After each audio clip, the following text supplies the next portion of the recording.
오늘 우리에게 주신 하나님의 말씀 같이 보겠습니다.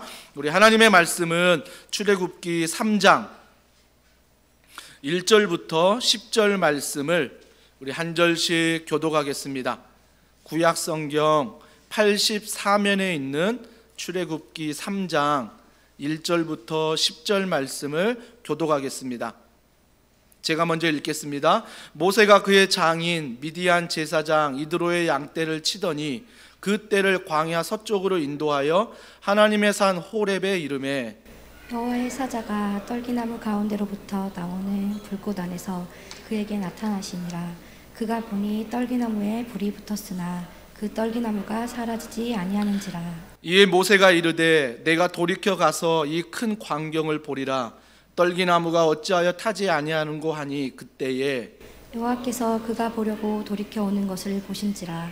하나님이 떨기나무 가운데서 그를 불러 이르시되 모세야 모세야 하시매 그가 이르되 내가 여기 있나이다.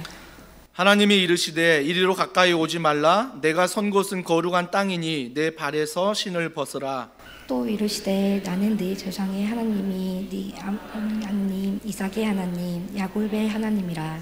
모세가 하나님의 배웠기를 두려워하여 얼굴을 가리매 여호와께서 이르시되 내가 애굽에 있는 내 백성의 고통을 분명히 보고 그들이 그들의 감독자로 말미암아 부르짖음을 듣고 그 근심을 알고 내가 내려가서 그들을 애굽인의 손에서 건져내고 그들을 그 땅에서 인도하여 광대한 땅 적과 꿀이 흐르는 땅 곧 가나안 족속 헷 족속 아모리 족속 브리스 족속 히위 족속 여북수 족속의 지방에 데려가려 하노라. 이제 가라.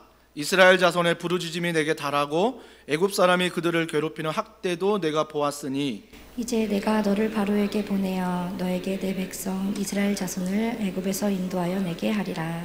아멘. 오늘 경험하라 두 번째 시간입니다. 사명은 새로운 출발이다. 사명은 새로운 출발이다 라는 제목으로 하나님 말씀을 전하도록 하겠습니다. 인순이 씨의 노래 중에 거위의 꿈이라는 노래가 있습니다. 참 저는 그 가사를 너무나 좋아합니다. 그 가사 중에 이런 가사의 대목이 있지요. 난 꿈이 있었죠. 버려지고 찢겨 남루하여도 내 가슴 깊숙이 보물과 같이 간직했던 꿈. 그 꿈 때문에 운명이란 벽 앞에 당당히 마주칠 수 있어요. 그러면서 뭐라고 말하냐면 그 꿈 때문에 이 무거운 세상도 나를 묶을 순 없죠. 이 무거운 세상도 나를 묶을 순 없죠 라고 하면서 두 번을 강조합니다. 아마 세상에 이런 꿈을 가지고 있다면 팬데믹이라는 어려운 상황이지만 어려운 현실이지만 그 꿈을 향해 힘을 얻는다는 그런 가사의 전달인 것 같습니다. 성경을 보면요, 이 꿈을 다른 말로 소명이라고 말합니다. 소명은 무엇이냐면 하나님의 부르심이에요. 즉 하나님의 부르심이 어디에 있느냐라는 게 소명입니다. 그래서 우리 인생 가운데 반드시 알아야 될 것은 소명이에요. 하나님이 왜 나를 부르셨지? 직장에, 가정에, 이 교회에 왜 하나님이 나를 부르셨지? 이 소명이 여러분이 분명해야 된다는 것입니다. 그런데 이 소명만 있다고 해서 되는 게 아닙니다. 소명 앞에 반드시 따라가는 것은 사명입니다. 사명이 있어야 되는 거죠. 예를 들면 이걸 것입니다. 저는 목사로서 소명을 받았습니다. 그래서 하나님의 부르심이 목사라고 해서 제가 풀타임 사역자로 이 교회에서 사역을 하고 있습니다. 이건 개인적인 하나님의 부르심이죠. 여러분도 각자의 직장에서 가정에서 어떤 부르심 속에서 한 주간을 사셨을 것입니다. 하지만 목사가 부르심이 사명이 안 됩니다. 저의 사명은 복음을 전하는 것입니다. 예수님을 아는 자나 모르는 자나 그들에게 복음을 전하고 또 그들을 가르치고 치유하고 전파하는 이 일을 하는 게 바로 저의 사명입니다. 그래서 소명이 있다면 반드시 우리에게 뭐예요? 사명이 있어야 한다라는 것입니다. 그러니까 소명은 우리를 부르신 이유인데 그 부르신 이유 앞에 내가 이번 한 주간도 사명을 다해 살아가는 것, 이것이 바로 세상이 말하는 꿈입니다. 그게 바로 소명이요 그것이 바로 사명입니다. 그래서 우리가 왜 사는가, 왜 교회 나오는가, 왜 우리가 가정에서 직장에서 이렇게 생활하고, 왜 우리가 돈을 버는가, 왜 우리가 건강해야 되는가, 왜 우리가 결혼을 하는가, 왜 우리가 자녀를 낳는가, 이 모든 게 하나님의 부르심 속에 사명으로 연결이 되어야 한다라는 것입니다. 이게 연결이 안 되면요, 이런 코로나19 상황에 소명이 목적이 아니고 사명이 목적이 아니라 생존이 목적이 되어버립니다. 압니다. 얼마나 많이 힘든지 어려운지 교회를 통해서도 알고 신방을 통해서도 나눔을 통해서 많이 듣고 있습니다. 하지만 분명히 기억하십시오. 우리가 생존을 위한 목적으로 살아가는 게 아니라 반드시 인순이 씨의 꿈을 통해 그 어려운 환난을 이긴다고 한다면 우리 또한 하나님을 믿는 소명, 그 부르심 앞에서 사명을 다해 살아갈 때 왜 사는가의 대답이 우리 안에, 말씀 안에 분명히 있어야 한다라는 것입니다. 오늘 한 사람, 오늘 본문의 주인공 모세가 하나님 앞에 소명을 받고요, 하나님께 사명을 다해 살아가는 모습이 나옵니다. 그렇다면 이 본문을 통해 우리 또한 소명을 확인하고 사명을 확인하는 시간이 되었으면 좋겠습니다. 첫 번째, 이 소명과 사명 앞에서 언제 하나님이 우리에게 말씀하시고 이러한 은혜를 주시냐면 일상적인 삶에서 경험을 한다는 것입니다. 중요합니다. 일상적인 삶에서 소명과 사명을 경험한다는 것입니다. 오늘 본문 1절과 2절을 보십시오. 오늘 본문 1절과 2절 다 같이 읽습니다. 시작. 모세가 그의 장인 미디안 제사장 이드로의 양떼를 치더니 그 떼를 광야 서쪽으로 인도하여 하나님의 산 호렙의 이름에 여호와의 사자가 떨기나무 가운데로부터 나오는 불꽃 안에서 그에게 나타나시니라. 그가 보니 떨기나무에 불이 붙었으나 그 떨기나무가 사라지지 아니하는지라. 자, 1절에 보면 제가 지난주 모세가 120년을 살았다고 했습니다. 120년을 살 때 앞에 40년은 궁궐에서 살았습니다. 궁궐에서 살았고요, 지금 오늘 본문의 40년은 미디안 광야입니다. 미디안 광야로 도망가서 살고 있는 모세예요. 근데 오늘 말씀에 자세히 보면 그 40년 동안에 거의 모세가 80세가 될 때입니다. 미디안 광야에서 40년을 사는데 40년을 꽉 채워서 오늘 본문을 통해서 하나님의 소명과 사명을 확인하게 된다는 것입니다. 저는 이 본문을 묵상하면서 이런 생각이 들었습니다. 솔직히 모세가 살기 편한 곳은요, 미디안 광야가 아니에요. 궁궐이라고요. 그러면 하나님이 소명을 주시고 사명을 주시려면 그 편한 궁궐에서 다 누릴 수 있고 돈과 부귀와 영화를 다 내 마음대로 할 수 있는 그 40년에 소명과 사명을 주시면 내가 뭔가 할 수 있다라고 생각할 수 있는데 지금은 미디안 광야예요. 아무도 없는 곳, 외로운 곳, 고통과 고난이 있는 곳, 아픔이 있는 곳, 이 미디안 광야에서 하필 이 시기에 그것도 40년이 있는데 꽉 채워가지고 80세 거의 다 될 쯤에 소명을 주시고 사명을 주신다라는 것입니다. 저는 이 말씀을 깨닫고 마음에 와닿는 하나님께 감사한 게 뭐냐면, 하나님은 특별한 곳에서 임재나 소명이나 사명을 주시는 게 아니라 내가 있는 곳에서 하나님이 임재하시고 소명을 주시고 사명을 주신다라는 것입니다. 모세가 특별한 곳에서 하나님을 만났습니까? 모세가 지금 특별한 곳에서 소명을 받고 사명을 받고 있습니까? 아니라는 거예요. 우리는 착각합니다. 특별한 곳에 가야지만이 하나님의 임재를 누리고 특별한 곳에 있어야지만이 소명과 사명을 누린다고 생각합니다. 물론 그럴 수 있습니다. 오늘 주일 예배를 통해서 우리가 현장 예배 소수지만 함께 이렇게 예배할 때에 하나님의 임재를 서로 경험할 수 있습니다. 훈련을 통해 렘방을 통해 우리가 흩어져 있지만 작은 모임을 통해서도 하나님의 임재를 경험할 수 있습니다. 하지만 하나님의 임재는 꼭 그곳이 아니어도 우리의 일상생활하는 모든 곳에 하나님이 임재할 수 있다는 것입니다. 어찌 보면 가장 힘들 때 아닙니까? 광야에 있을 때 가장 고통과 고난과 아픔이 있는, 눈물이 있는 이때에 하나님이 임재하시고 소명을 주시고 사명을 주시고 있다라는 것입니다. 근데 더 감사한 건 뭐냐면 1절에 잘 보시면 제사장 이드로의 양떼를 치더니라고 말합니다. 여러분, 40년을 광야에서 보냈다고요. 80살이 거의 다 됐어요. 근데 자기의 양떼예요? 이드로의 양떼예요? 자기 양떼 아니에요. 여전히 장인 어른 이드로의 양떼를 치고 있다고요. 그건 뭐죠? 자기 소유가 없다는 것입니다. 여러분, 세상적으로 보면 80세가 됐는데 80세가 되면 어느 정도 위치에 있어야 되고 좀 누려야 되는데, 좀 자기 양떼도 있고 자기 차도 있고 자기 집도 있고 좀 있어야 되는데 80이 다 됐는데도 뭐예요? 여전히 광야에 있고 여전히 뭐예요? 자기 양떼가 없다는 것입니다. 그런데 세상은 누구나 그걸 보면 실패라고 말할 수 있는데 하나님은 임재하고 계세요. 하나님은 소명을 말하시고요, 사명을 말씀하고 있다라는 것입니다. 사랑하는 성도 여러분, 여러분이 일주일 동안 지내는 곳, 일상적인 생활, 직장, 가정, 어느 곳에나 하나님의 임재는 나타납니다. 어느 곳에나 하나님이 소명을 주시고 사명을 주시는 줄 믿습니다. 그래서 특별한 장소만 사모하지 마시고 내가 서 있는 곳에서 하나님의 임재와 소명과 사명을 다시금 확인하는 우리 더원사랑의 교회 모든 성도들이 되기를 주님의 이름으로 축복합니다. 저는 감사한 게 뭐냐면 미디안 광야, 아마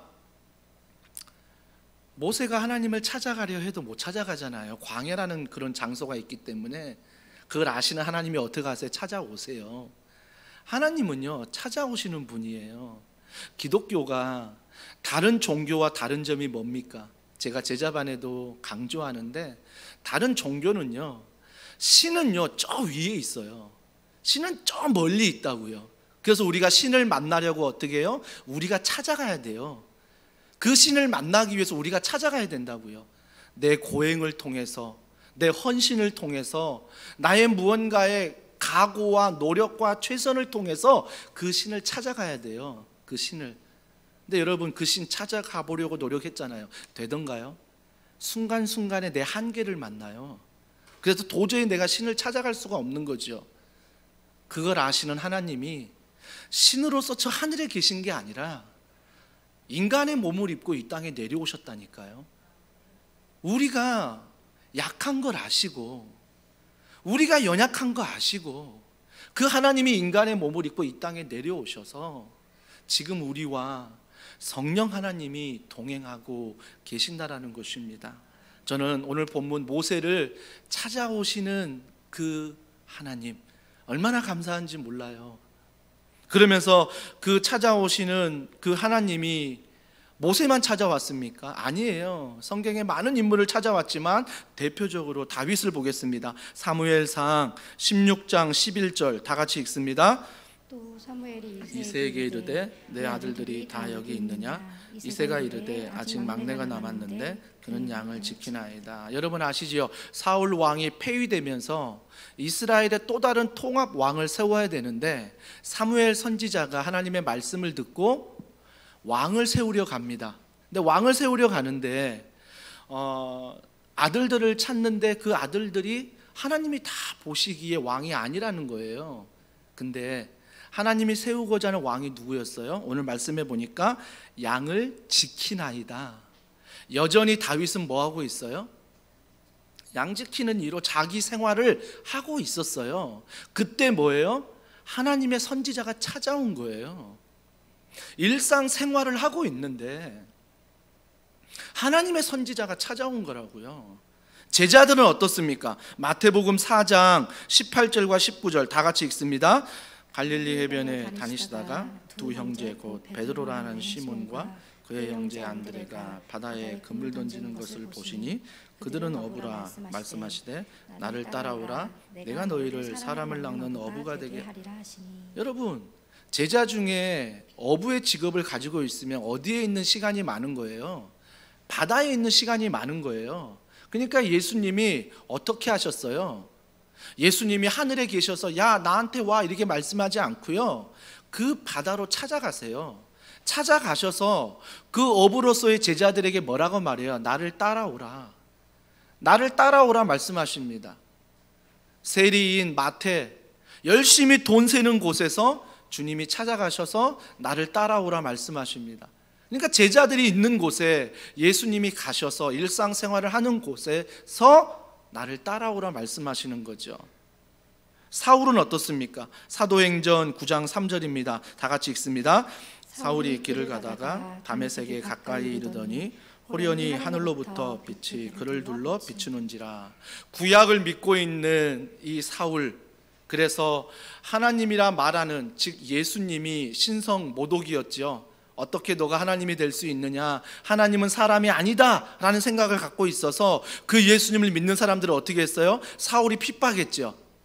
핍박하는데 구약을 믿는 그 믿음을 가지고 열심히 핍박했습니다. 일상생활이 핍박이었어요. 근데 일상생활하는 그 핍박 중에 다메섹에서 하나님을 만납니다. 다메섹에서 하나님을 만나요. 여러분, 공통점이 뭐예요?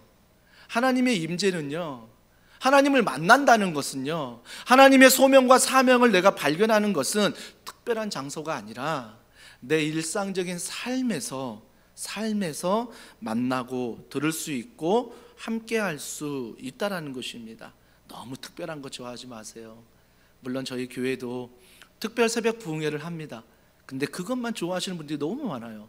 특별한 것만 하고 일반적인 삶에서는 전혀 하나님의 임재, 하나님의 소명, 하나님의 사명, 이걸 모르고 그냥 코로나19니까 생존을 위한 목적으로 살아가는 분이 얼마나 많은지 모릅니다. 사랑하는 성도 여러분, 잊지 마십시오. 여러분의 일상생활의 삶의 자리가 하나님을 만나는 곳이고, 여러분의 일상적인 생활하는 곳이 하나님의 소명, 즉 부르심, 나의 사명을 깨닫는 장소라는 것입니다. 두 번째, 이 소명과 사명 앞에 어떻게 해야 되냐? 매일 확인하라는 것입니다. 매일 확인해야 돼요. 매일. 오늘 본문 4절과 6절에 보면, 자, 다 같이 좀 길지만 한 목소리로 함께 읽겠습니다. 4절과 6절입니다. 여호와께서 그가 보려고 돌이켜 오는 것을 보신지라. 하나님이 떨기나무 가운데서 그를 불러 이르시되 모세야 모세야 하시매 그가 이르되 내가 여기 있나이다. 하나님이 이르시되 이리로 가까이 오지 말라. 내가 선 곳은 거룩한 땅이니 내 발에서 신을 벗으라. 또 이르시되 나는 내 조상의 하나님이니 아브라함의 하나님, 이삭의 하나님, 야곱의 하나님이라. 모세가 하나님 배웠기를 두려워하여 얼굴을 가리매. 자, 보세요. 하나님의 임재가 일상적인 삶에서 나타났다고 했잖아요. 근데 일상적인 삶에서 매일 확인해야 된다는 것입니다. 매일 하나님의 사명을, 매일 하나님의 소명을, 매일 하나님의 임재를 우리가 경험해야 된다라고 성경은 말하고 있습니다. 자, 출애굽기 3장 4절 읽었는데 4절을 보십시오. 여호와께서 그가 버리고 돌이켜 오는 것을 보신지라. 이 말씀을 하시면서 하나님의 임재가 나타나는데, 자, 한번 상상해 보자고요. 떨기나무가 하나님의 임재입니까? 아니에요. 떨기나무는 광야에서 볼 수 있는 흔한 나무입니다. 흔한 나무예요. 그래서 떨기나무가 하나님의 임재가 아니라는 것입니다. 그렇다면 하나 더, 떨기나무에 불이 붙은지라 이것이 하나님의 임재입니까? 아니요. 그 당시의 환경을 보면 이 광야는 말라 있잖아요. 건조하잖아요. 바람이 불잖아요. 그러면 이 떨기나무가 너무나 많은데 건조한 떨기나무들이 바람에 의해 서로 부딪히다 보면 그것에 불꽃이 일어난대요. 불꽃이 일어나다 보면 화재로 연결될 수 있다는 것입니다. 그렇기 때문에 떨기나무에 불꽃이 붙은 게 하나님의 임재가 아니라고요. 그러면 하나님의 임재가 무엇입니까? 모세가 가까이 보니까 떨기나무가 있고 불이 붙었는데 나무가 뭐라고요? 타지 않더라. 나무가 타지 않더라. 이것이 하나님의 임재로 알 수 있습니다. 아, 이런 기적이 하나님의 임재구나. 아니죠. 그 뒤에를 보십시오. 하나님이 뭐라고 말씀하십니까? 모세야, 모세야. 이게 하나님의 임재예요. 여러분, 하나님의 임재를 착각하지 마십시오. 내가 어떤 걸 봤으니까, 기적을 보고 경험했으니까 이게 하나님의 임재가 아니라 어떤 일상적인 삶에서라도 하나님의 음성을 들어야 된다는 것입니다. 모세야, 모세야. 이 말씀을 묵상할 때 저는 감사한 게 뭐냐면 여전히 하나님은 말을 걸어오신다는 것입니다. 하나님이 얼마나 수다쟁인지 몰라요. 하나님이 얼마나 말이 많은지 몰라요. 근데 우리는 뭐예요? 하나님이 안 계시나? 하나님이 말씀하지 않으시나? 하나님이 나를 버리셨나? 그렇게 생각하는 이유가 뭐냐고요. 우리가 일상적인 삶 가운데 하나님의 말씀을 들으려 하지 않고 하나님 앞에 기도하지 않기 때문에 하나님이 수다쟁인 것을 너무나 모르는 거예요. 하나님은 오늘도 말씀하세요. 모세야, 모세야. 이 말씀이 꼭 저에게 하는 것처럼 현철아, 현철아. 하나님은 여전히 나를 향해 부르는데 나는 뭐예요? 일상이 바쁘다는 이유로, 일상이 피곤하다는 이유로, 다른 일이 분주하다는 이유로 하나님의 음성을 듣지 않는다라는 것입니다. 그래서 우리는 뭐예요? 익숙해져 버리니까 뭐예요? 말씀을 안 읽어요. 왜요? 말씀 읽으면 부담스럽거든요. 왜요? 말씀이 죄를 지적하거든요. 말씀은 내 모습을 보게 하거든요. 그러니까 말씀만 읽으면 너무나 싫은 거예요. 듣기도 싫고요, 보기도 싫은 거죠. 왜? 내 죄된 모습을 보게 하니까, 내 연약한 모습을 말씀이 보게 하니까 이게 싫은 거예요. 그냥 나를 인정해주고 나를 높여주고 나와 웃고 먹고 마시고 나와 놀아주고 이게 좋거든요. 그러니까 내가 가고 싶은 곳이 어디예요? 남들과 교제하고 놀아주는 곳에 가고 싶지, 하나님 말씀을 읽으면서 내 자신을 쳐서 말씀 앞에 복종하는 게 인간적으로 태생적으로 죄인이기 때문에 싫어한다고요. 그러니까 뭐예요? 말씀 싫어하니까 하나님이 말을 해도요 못 알아들어요. 이게 하나님의 음성인지도 몰라요.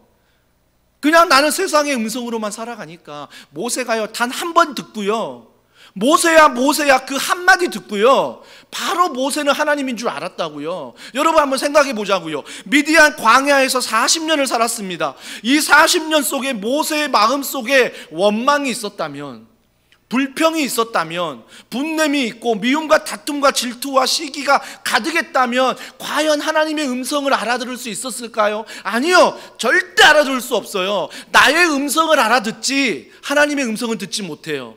하지만 모세가 광야 40년을 살면서 고통이요 고난이요 눈물이요 아픔이지만 불평하지 않았다는 거예요. 불만하지 않았다는 거죠. 시기하지 않았다는 거죠. 분내지 않았다는 거죠. 어떻게 알 수 있습니까? 두 아들을 보면 알 수 있어요. 두 아들의 이름을 어떻게 지어요? 첫째는 게르솜입니다. 첫째 아들을 게르솜이라고 짓는데 게르솜의 뜻이 뭐예요? 이방인의 나그네 되었다는 뜻이에요. 그러면 뭐예요? 모세가 지금 궁궐에서 살다가 미디안 광야로 쫓겨나 40년을 살면서 자기의 처지가 게르솜, 자기 아들 이름을 지으면서 자기의 처지를 말한 거예요. 내가 이방인이 되었다, 내가 나그네가 되었다, 내가 이 광야에서 너무나 고난이 심하고 고통이 심하고 자기의 모든 상황을 뭐예요? 자기 아들의 이름에 지어버린 거예요. 그런데 둘째 아들 엘리에셀, 이름의 뜻이 무엇입니까? 하나님이 도우신다. 하나님이 도우신다. 여러분, 이걸 보면요 모세가 광야에 40년을 어떻게 살았는지 알 수 있는 거예요. 자녀의 이름을 지으면서 게르솜, 자기의 고통이 얼마나 심한지를 나타냈고요. 근데 그 고통이 끝나는 게 아니라 둘째 아들 엘리에셀 이름을 지으면서 뭐예요? 그 고통 가운데 광야에 있지만 하나님이 나를 도우신다, 이 믿음을 가지고 있었던 거죠. 여러분, 광야에서 아무도 없는 고통과 고난과 미움과 다툼과 시기만 있는 그곳에서 어떻게 엘리에셀이라는 이름을 지을 수 있을까요? 지난주 말씀드렸죠. 어머니 요게벳의 말씀의 기도, 어머니 요게벳의, 아빠들 안심하지 마십시오, 부모님들의 그 믿음의 모습, 기도가 자녀들이 광야에 있을지라도 그 광야에서 생존을 위해 살아가는 것이 아니라 그 광야에서도 뭐예요? 소명을 위해, 사명을 위해 그가 살아간다라는 것입니다. 모세가 한번 엄마가 주시는 말씀을 기억하며 살았을까요? 그러면 40년 어떻게 살 수 있었을까요? 아마 저는 못 버틸 것 같아요. 가끔 가다가 하나님 말씀 기억하면 이 40년 못 버틸 것 같아요. 어떻게 버틸 수 있다고요? 매일매일 하루하루 하나님의 말씀을 기억하고 그 자리에서 기도하고, 그래서 뭐예요? 말을 걸어오시는 하나님을 만났다는 거죠. 모세야, 모세야, 그 수다쟁이 하나님, 그 수다쟁인 예수님을, 그 수다쟁이신 성령 하나님을 내가 말씀과 기도 가운데 경험했다라는 것입니다. 이런 하나님 멋지지 않으십니까? 여러분, 일상생활 가운데 하나님의 임재와 소명과 사명을 내가 매일매일 누려야 된다는 것입니다. 매일매일 함께해야 된다는 거예요. 그래서 우리는 반드시 기억할 때 여러분에게 말씀하신 하나님의 음성을 들으십시오. 아무개야, 사랑하는 아들아, 사랑하는 딸아, 음성을 들으세요. 그 음성을 들은 다음에 뭐라고 말씀하세요? 대뜸 신을 벗어라. 신을 벗으래요. 대뜸. 여러분 한번 생각해 보자고요. 상식적으로 신을 벗으라는 건 말이 안 돼요. 광야에서 낮 기온이 엄청나게 올라갑니다. 신을 벗으면요 도저히 걸어갈 수가 없는 곳이에요. 신을 벗으라는 것은 도저히 상식적으로 말이 안 되는 거고요. 또 한 가지, 그 당시에 신발을 안 신고 다니는 사람들은 노예였습니다. 종이었어요. 종과 노예들은 신발을 신지 않았다고요. 그러면 주님이 임재하셔서 그에게 소명과 사명을 알려주시는데 뭐라고 말씀하세요? 모세야, 음성으로 말씀하시지만 신을 벗으라는 거죠. 즉 뭐예요? 저는 이 말씀을 묵상할 때 신을 벗으라는 것은 내가 주인 삼는 것 내려놓으라는 거예요. 하나님의 소명 앞에, 사명 앞에 내가 주인 삼는 것 먼저 내려놓으라는 거예요. 내가 이거 아니면 죽을 것 같죠. 사막에서 솔직히 내가 신발 벗으면 죽을 것 같잖아요. 근데 하나님은 죽을 것 같은 그것을 내려놓으래요. 여러분, 하나님은 언제나 우리에게 확인하시는 것 같아요. 너 정말 내 종 맞니? 우리는 뭐예요? 종이라면 발끈하죠. 내가 무슨 종이야, 나는 주인이야. 얼마나 내 삶의 주인으로 살고 싶은지 모릅니다. 한 가정에 딸이 있었는데 이 딸이 너무 귀한 거예요. 그래서 공부를 너무 잘 시켰어요. 좋은 인류대학에 가고요, 정말 남부러운 직장에 취직했어요. 직장을 취직했는데 이 자매가 교회 나와 이제 대학부 생활을 하는데 갑자기 대학부에서 선교를 간다는 거예요. 그래서 엄마 나 선교 갔다 와도 돼? 엄마야 얼마든지 다녀와, 허락했어요. 근데 이 자매가 선교를 다녀온 다음에 한 달을 기도한 다음에 엄마에게 하는 말이 뭐냐면, 엄마 지금까지 나 키워줘서 고마워. 나 이번 선교 다녀와서 하나님이 나에게 마음을 주시는데 이 좋은 직장 나도 알아. 하지만 내려놓고 내가 그 선교지에서 해야 될 일이 있는 것 같아 라고 해서 엄마에게 선교지로 간다라고 얘기한 거예요. 엄마가요 화가 난 거예요. 엄마가 열이 받은 거예요. 얼마나 좋은 대학을 나오고 좋은 직장에 다니는데 네가 그걸 때려치고 지금 그 선교지로 간다는 게 말이 되니? 저는요 그 상황에 저를 넣어봤어요. 저를 넣어보니까 그 엄마의 마음이 전 느껴지는 거예요. 저에겐 두 아들이 있습니다. 두 아들이 만약에 좋은 대학을 나오고 좋은 직장에 다니는데 선교지를 다녀와 저에게 찾아와서 한 달 기도한 다음에, 아빠 나 지금 이 좋은 직장 아는데 직장 잠시 내려놓고 그 선교지를 향해서 하나님의 주신 마음에 순종하고 싶어 이야기한다면 아빠로서 어떻게 말할까? 저는 그렇게 말할 것 같아요. 안 돼. 안 돼. 뭔 말이야. 직장에서 좀 적응하고 가면 안 되겠니? 너 나이 이제 20대 초반인데 30대 아니 40대에 가면 안 되겠니? 아니 지금 좋은 대학 나와서 좋은 직장에서 얼마든지 선교할 수 있으니 그 선교지는 잠시 미뤄두고 너 은퇴하고 가면 안 되겠니? 저는 그렇게 말하고 싶어요. 제 아들이니까. 참 웃긴 게 뭔지 아세요? 성도분들이 찾아와서 상담을 할 때 내가 선교사로 가겠습니다, 내 자녀를 선교사로 이렇게 헌신하겠습니다, 막 제가 할렐루야하고 박수 쳐줘요. 근데 목사인 제가 제 아들이 그런 문제가 걸렸을 때는 박수를 칠 수가 없다라는 거예요. 저는 그런 모습에 제 안에 있는 모습을 보게 되는 거예요. 보게 되는 것. 여전히 내 안에 내가 주인 되어 있는 것들이 너무 많구나. 여전히 내 안에 내 삶의 주인 되는 게 너무나 많구나 라는 것을 느끼게 되는 것입니다. 사랑하는 성도 여러분, 그래서요 매일매일 말씀과 기도로 살아가지 않으면 하나님의 뜻에 순종할 수가 없어요. 정말 그래요. 목사라고요?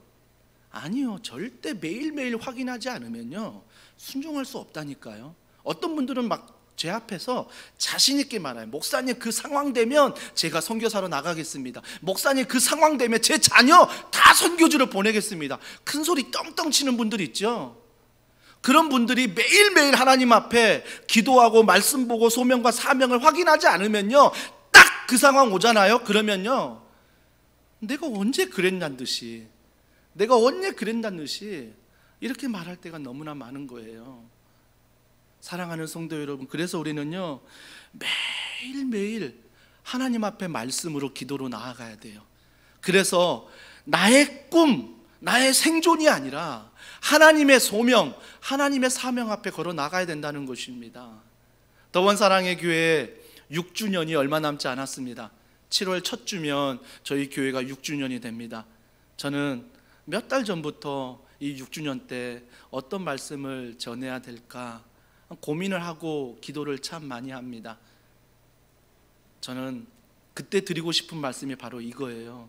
우리 더원 사랑의 교회는 소명을 향해서, 사명을 향해서 걸어가는 교회입니다. 그래서 제가요 어떠한 꿈을 꿨어요. 하나님의 꿈이라고 확신했어요. 그래서 그 꿈을 운영위원과 나누고 렌장님과 성김이와 나누었는데 성도들은 전혀 그 꿈에 대해서 함께하지 않겠다라고 합니다. 그럼 어떻게 해야 돼요? 그 꿈을 향해 기도해야 되겠죠. 기다려야 되겠죠. 그런데 그 꿈이 설득이 안 되고 그 꿈을 기다렸는데 되지 않는다면 어떻게 해야 돼요? 저는 이 교회를 사임해야 되는 거예요. 왜? 하나님이 주신 꿈이 있는데 그 꿈에 대해서 우리가 함께 꿈을 꿀 수 없다면 저는 미련 없이 이 교회를 사임하고 하나님의 꿈을 향해 걸어가야 된다는 것입니다. 저는 아직 많이 남았지만 은퇴도 생각해 봅니다. 물론 언제 은퇴할 줄 모르겠습니다. 하지만 은퇴식을 통해서 남이 하는 것처럼 거창하게 거대하게 받을 거 다 받고 인정 다 받으면서 은퇴식 하고 싶지 않습니다. 저의 은퇴식은 한 조용히 사라지면 될 것 같아요. 하나님의 사명 다 했으니, 하나님의 소명 다 했으니 무언가를 하는 게 아니라 조용히 그냥 저는 사라지고, 그래서 이 사명을 다음 세대, 다음 교역자에게 전달하면 돼요. 그러면 그 다음 교역자가 이 더원 사랑의 교회를 아름답게 세울 것이고 다음 세대들이 우리 교회 안에 아름답게 소명과 사명을 세워 나갈 것입니다. 그렇기 때문에 실망하지 마세요. 자녀들 보면서 내 때 내가 눈 감기 전에 변화 안 돼도요 하나님은요 그 자녀 평생 책임지세요. 여러분이 그걸 믿지 못하기 때문에 실망하는 거예요. 왜? 내 때에 이루어야 되니까. 내가 지금 살아있을 때 우리 자녀를 다 이렇게 해야 된다고 생각하니까 그 자녀를 뭐예요? 다그치는 거예요. 그 자녀, 내가 너 때문에 사는데 너 이렇게 살아야 돼. 그러니까 자녀는 뭐예요? 행복하지 않는 거예요. 자녀는 행복하지 않아요. 부모는 이렇게 살라고 하는데. 사랑하는 성도 여러분, 정말 기억하십시오. 우리가 자녀들에게 해야 될 건 무엇이냐면 기도하는 것과 말씀 안에 살아가는 것. 그래서 평생 그들이 하나님 안에 믿음을 가지고 소명과 사명을 가지고 살아가는 것. 그리고 우리는 사라질 때 깨끗이, 무언가 실망하지 말고 무언가 실족하고 바라지도 말고 깨끗이 사라지는 거예요. 깨끗이. 이것이 바로 주님이 매일매일 말씀하시는 소명이에요. 이게 사명이에요. 주님이 십자가에 못 박힐 때도, 부활하셔서도, 승천하셔도 그 제자들 다 떠난 사람들 찾아가서 다 보복했습니까? 다 따졌습니까? 아니요. 주님은 그냥 다 하나님 믿고 놔두신 거예요. 하나님의 때에 하나님의 방법으로 하니까. 그렇다고 해서 내가 포기해야 됩니까? 아니요. 저는 우리 자녀들을 위해서 최선을 다합니다. 공부 잘할 수 있도록 환경을 만들어주고 꿈을 심어주고 방향을 심어주고. 하지만 그게 소명과 사명과 맞지 않다면 내려놓는 거죠. 깨끗하게 내려놓는 거죠. 그러기 위해서는요 매일매일 확인해야 돼요.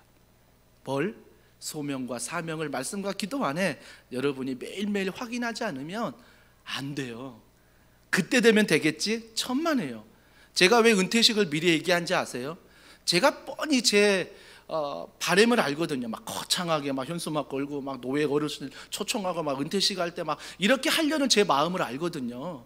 그러니까 이 마음을 뭐예요? 자꾸 말씀 앞에 확인해야 되는 거죠. 이건 잘못된 거야, 이건 안 된 거야, 이러면 안 돼 라고 해서 성도들과 함께 정말 하나님의 꿈, 사명 위해서 달려가야 되는 거죠.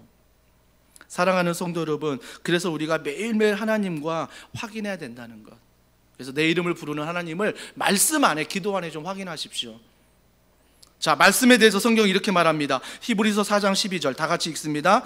하나님의 말씀은 살아있고 활력이 있어 좌우의 날선 어떤 검보다도 예리하여 혼과 영과 및 관절과 골수를 찔러 쪼개기까지 하며 또 마음의 생각과 뜻을 판단하는 하나님의 말씀의 능력이에요. 하나님의 말씀의 능력이 뭐라고? 영과 혼과 관절과 골수를 쪼개버린대요. 제자한테 말씀드렸잖아요. 보이지 않는 것까지 말씀이 쪼개버리는 거예요. 보이는 것 두말할 나위도 없죠.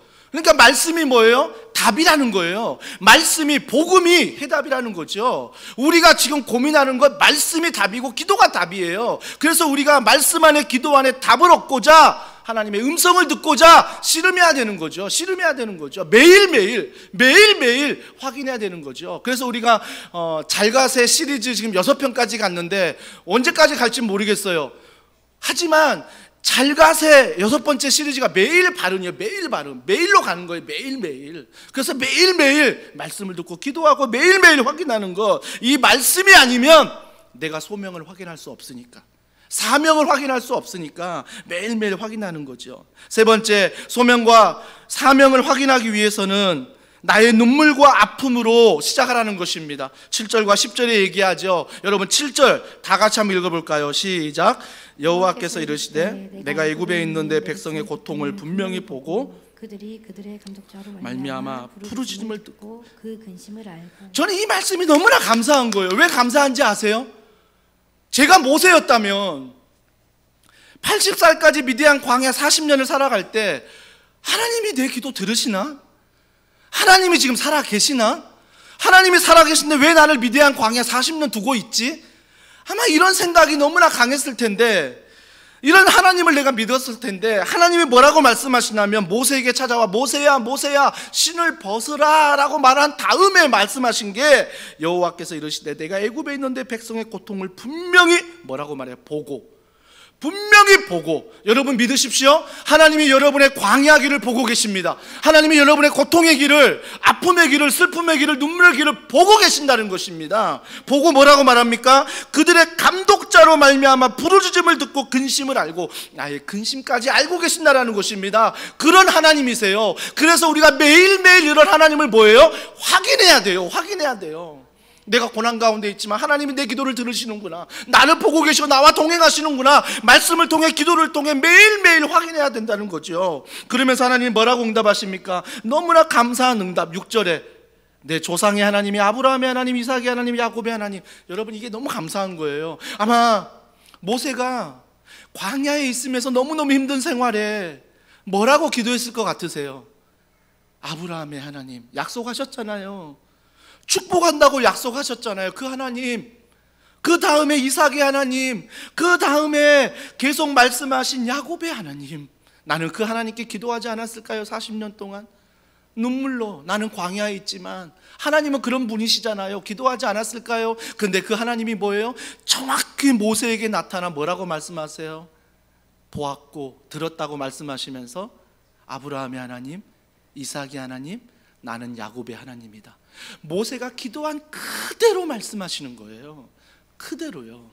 사랑하는 성도 여러분, 그래서 여러분 반드시 기억해야 될 것은, 여러분이 삶 속에서 하나님의 소명과 사명을 경험하잖아요. 그것도 매일 경험하잖아요. 그럴 때 눈물이 나는 게 있어요.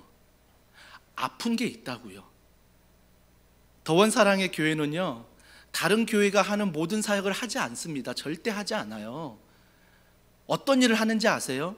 하나님이 우리 교회에게 기도하고 말씀 안에 걸어갈 때 아프게 하는 것들, 눈에 보이게 하는 것들, 또 듣게 하는 것들, 또 내 마음이 너무나 아픈 것들, 그건 우리에게 맡기신 거예요.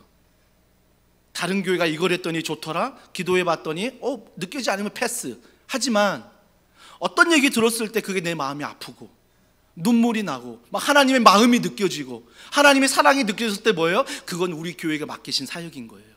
우리 교회가 담당해야 돼요. 환경을 보지 말고, 상황을 보지 말고 하나님의 꿈, 하나님의 소명, 사명으로 알고 우리 교회가 감당해야 된다는 거죠. 저는 여러분들이 이런 소명과 사명을 함께 꿈꾸길 원합니다. 그래서 목사님, 제가 직장에서 가정에서 내가 누구 이웃들과 살아가는데 자꾸 기도하면 기도할수록 이게 너무 마음이 아프다고 좀 얘기 좀 해주세요. 그래서 렌장님에게 얘기해주고 운영위원에게 얘기해주고 저에게 얘기해줘서 하나님, 이게 너무나 몇 달 동안 몇 년 동안 이 기도만 하면, 이 상황만 되면 마음이 아프고 눈물이 납니다. 하나님의 사랑이 느껴집니다. 우리 교회가 함께 기도하면 어떨까요?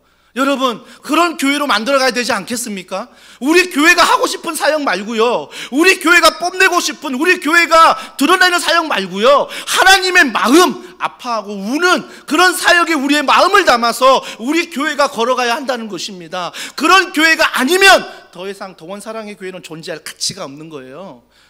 존재할 가치가 없는 거라고요. 하나님은 아파하는데 교회가 아파하지 않아. 하나님은 눈물을 흘리는데 목사가 눈물을 흘리지 않고, 우리 교회 리더십들, 중직자들이 전혀 아파하지 않고 그냥 우리 교회 아파도 사회가 아프고 세계가 병들고 온 나라가 병든데 우리 가정 편안하니까, 우리 가정 건강하니까, 하나님은 울고 계시는데 전혀 우리 가정이 울지 않는다면 이거보다 비참한 신앙생활이 어디 있습니까? 이거보다 비참한 게 어디 있어요? 그러면 하나님 나중에 만나 천국 가서 너 뭐 하다 왔니? 너 뭐 하다 왔니? 내가 이것 때문에 아프고 내가 이것 때문에 슬프고 내가 이것 때문에 너 목사 만들었는데, 너 목사 만들었는데 너 뭐 하다 왔니?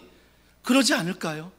내가 너 이것 때문에 운영위원 세우고 내가 이것 때문에 렌장 세우고 내가 이것 때문에 부장으로 세우고 내가 이것 때문에 더원상에 보냈고 내가 이것 때문에 직장에 보냈고 내가 이것 때문에 가정에서 자녀들을 맡겼는데 내가 이것 때문에 성도들 만나게 하고 이것 때문에 내가 함께 했는데 왜 너는 나와 함께 울지 못하고 아파하지 못하고 함께 그 마음의 소명과 사명을 다해 가지 못하니? 하나님이 책망보다는요, 하나님이 그것 때문에 벌하기보다는요, 하나님의 마음이 아픈 거예요. 하나님의 마음이 아픈 거죠. 여러분, 저는 더원사랑의 교회가요, 하나님이 아파하는 것을 좀 느낄 수 있고 하나님이 관심 있는 것에 관심을 보이고 하나님이 하고자 하는 일에 관심을 보여서 정말 물질로도 최선을 다해보고요, 우리가 헌신으로 최선을 다해보고요, 내가 손해보고 내가 환경이 어려울지라도 내가 광야에 있을지라도 하나님의 소명 앞에 사명 앞에 정말 함께 걸어갈 수 있는 그런 교회가 되면 좋겠어요. 하나님의 마음을 아는 교회. 그래서 이사야 6장 8절에 이렇게 말합니다. 다 같이 읽습니다. 내가 또 주의 목소리를 들으니 주께서 이르시되 내가 누구를 보내며 누가 우리를 위하여 갈고 하시니 그때 내가 이르되 내가 여기 있나이다. 나를 보내소서 하였더니. 주님은 누굴 보낼까?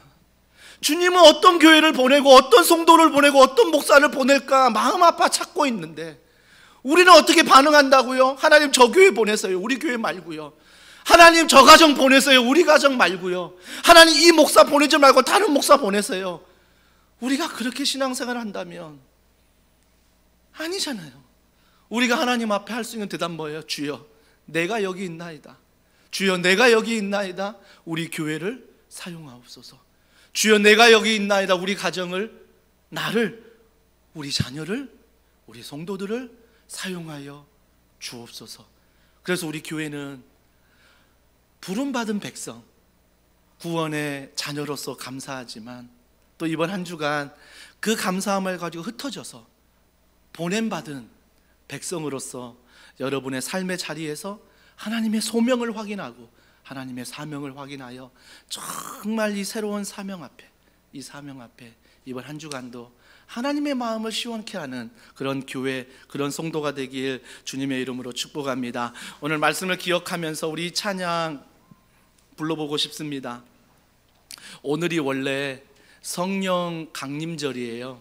성령 강림절이 뭐냐면 주님이 부활하신 후에 50일째 되는 날입니다. 여러분 기억하십니까? 주님이 부활하신 다음에 마가의 다락방에 제자들이 모여 있었다고요. 주님의 말씀에 순종해서. 그때 뭐가 임했어요? 성령이 임합니다. 성령이 임한 다음에 그들이 어떻게 한지 아세요? 흩어져서 뭐예요? 안디옥 교회가 세워지고요, 수많은 교회들이 흩어져서 그들의 교회들이 하나님의 교회들이 세워졌습니다. 그렇다면 오늘 성령 강림절 우리 또한 더원사랑의 교회가 성령 은혜 아래 세워졌습니다. 우리 또한 모이는 것도 중요하지만 또는 우리가 흩어져서 정말 하나님의 복음을 증거하는 하나님의 성령의 은혜가 있기를 소원하는 마음으로 우리 이 찬양 함께 고백합니다. 이 세상을 살아가는 동안에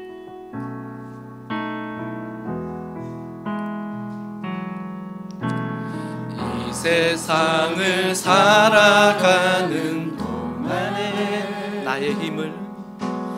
나의 힘을 의지할 수 없으니 기도하고 낙심하지 말 것을 주께서 참 소망이 되시. 한 번 더 고백할까요? 이 세상을 살아가는 동안에 나의 힘을 의지할 수 없으니 기도하고 낙심하지 말 것은 주께서 참 소망이 되심이라. 믿음으로 선포합니다. 하나님의 꿈이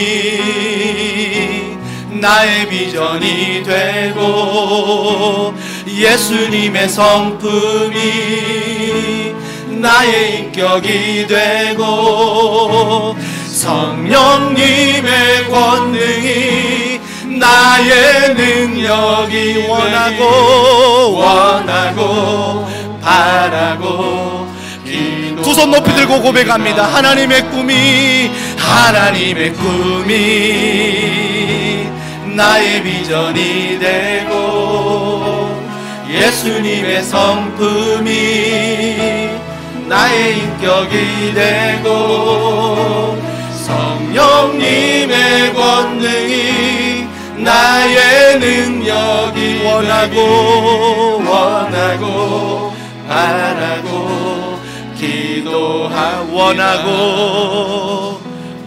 원하고 바라고 원하고 바라고 기도합니다. 우리 이 시간에 기도할 때 여러분 가슴에 손을 올리시고요, 여러분의 꿈이 무엇입니까? 왜 사십니까? 왜 교회에 나오고 왜 가정과 직장에서 돈을 벌고 건강하길 원하십니까? 여기에 우리는 생존이 아니라 반드시 하나님의 소명과 사명으로 대답할 수 있어야 하는 것입니다. 그 소명과 사명은 내 안에서 나오는 것이 아니라 하나님의 말씀과 기도로부터 주어지는 선물입니다. 하나님 나에게 소명을 주시옵소서. 하나님 나에게 사명을 주시옵소서. 그래서 한 주간 동안 그 사명 앞에 하나님의 하나님 되심을 경험하며 살아갈 수 있도록 우리 이 시간 간절한 마음으로 하나님 앞에 기도하겠습니다. 하나님 아버지,